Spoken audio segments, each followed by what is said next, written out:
Bonjour à tous, bienvenue dans cette nouvelle vidéo sur l'univers des kaiju. Donc là, je vais vous parler de ma théorie pour Godzilla 3, s'il doit voir le jour, et je vous ferai une vidéo spéciale les chronologies des potentiels films du Monsterverse, car j'ai un peu enquêté de mon côté. Mais juste avant de parler de Godzilla, je dois vous annoncer une triste nouvelle concernant aux fans du manga. Le compositeur musique japonaise, monsieur Shunsuke Kikuchi, est décédé depuis mercredi 28 avril.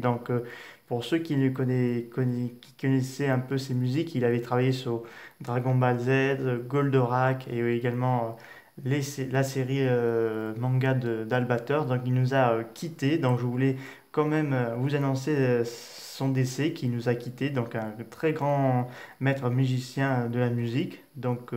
Qui repose en paix. On pense énormément à lui et à sa famille. Voilà, un grand pionnier de l'univers musique japonais s'est éteint. On pense fort à lui. Voilà, c'est ça que vous voulez en parler ça en premier.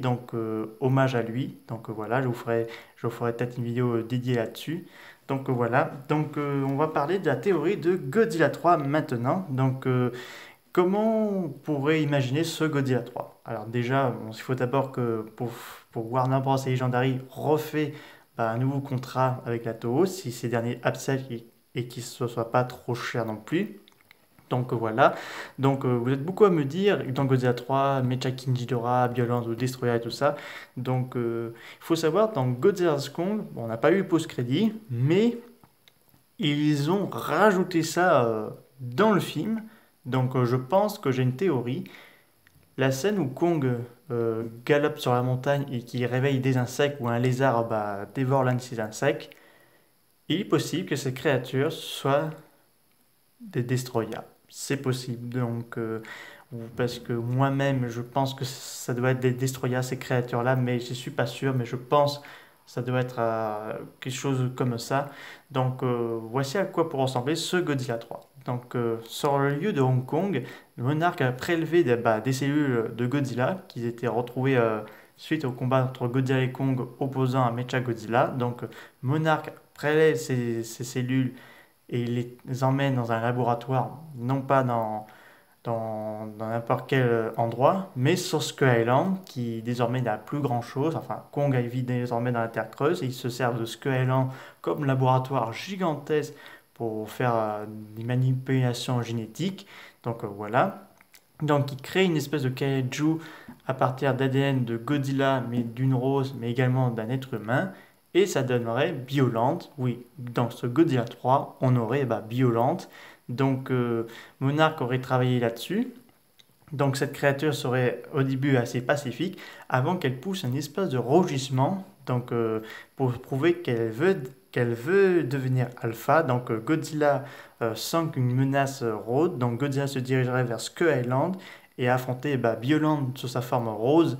Mais après, elle prendrait le scoop et elle prendrait plutôt la fuite. Et après, elle va réapparaître sous sa forme finale qui est la capitale de Paris. Godzilla et Biollante s'affronteraient dans un combat féroce.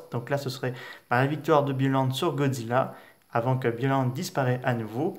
Godzilla se relève malgré ses blessures et il tente quand même de la pourchasser. Mais dans ce film, Godzilla serait aidé par l'aide de Rodan cette fois-ci. Et pourquoi pas... Alors, Rodan, je dirais peut-être... je crois pas, pourquoi pas Titan Bemouf, ce serait intéressant. Là, les trois affronteraient Biollante sur le combat final à Tokyo, dans une confrontation assez titanesque entre Godzilla et Biollante. Et là, ce serait la victoire de Godzilla sur Biollante. Et dans ce film, on aurait une post-crédit qui testerait l'arrivée du potentiel Destroya. Et oui, ça donnerait un Godzilla 4, ou plutôt un crossover Godzilla versus Destroya. Ce serait très intéressant. Et d'ailleurs, j'ai quand même eu quelques informations intéressantes. Dans le livre d'art de Godzilla Kong, on voit dans cette peinture rupestre un Godzilla, une armée de Kong. en affrontant un Godzilla qui vole. Je peux pas trop vous cacher, c'est évidemment Special Godzilla. Est-ce que cette fresque ne teste pas un Destroy a Monster ou un Godzilla versus Special Godzilla? C'est tout à fait assez plausible, mais il me faut un peu plus de découverte d'informations là-dessus. Donc voilà, donc c'est une question que je me pose vraiment. Est-ce qu'on va voir Violent, Special Godzilla et Destroyer ou même Gigan? Parce que les fans veulent voir ces personnages-là, donc absolument à tout prix, parce que les fans veulent voir plus la bestiaire d'Atoo que la bestiaire de Kong, ou même les créatures d'avant Godzilla, c'est-à-dire en 1953, on a vu le Rhedosaurus du monde, le monstre des temps perdus, puis on a vu le Giant Squid, qui est une espèce de condor vautour, costume assez particulier, qui faisait un peu référence à Rodan sortir en 1956, donc un an plus tôt. Parce que le problème de Rhedosaurus et de Giant Grand, c'est qu'ils sont pas énormément été, sont pas trop connus et malgré que le Monsterverse va continuer, eux ne pourront pas avoir un film solo parce que ça pour ces créatures-là ne pourraient pas fonctionner à part s'ils apparaissent soit dans un film de Godzilla, dans un écosystème ou dans un film de Kong, ça pourrait mieux marcher, mais pas dans un film solo parce que ces deux kaiju-là ne feront pas un gros succès. C'est plus vers Godzilla, Kong, Gamera. Bon, Gamera, c'est encore assez flou parce que je vais quand même vous en parler dans une autre vidéo. Et si vous êtes si vous voulez. Et donc voilà, donc les gens réclament beaucoup plus Godzilla et sa bestiaire d'Atto. Pour ces kaiju américains, là, c'est encore compliqué. Donc voilà. Donc voici ma théorie pour ce Godzilla 3, comment ça pourrait marcher. Donc personnellement, ça pourrait être bien. Bien sûr, vous pourrez me demander, et Jigan? Bon, Jigan, ce serait plus une menace extraterrestre, car il faut savoir qu'au départ, dans Godzilla's Kong, une post-crédit doit tester l'arrivée des aliens avec Jigan, selon certaines rumeurs. Donc ce serait intéressant de voir dans l'avenir de la franchise, de voir les Élixiens avec Jigan, Monster X, et pourquoi pas d'autres kaiju d'Abestiarato.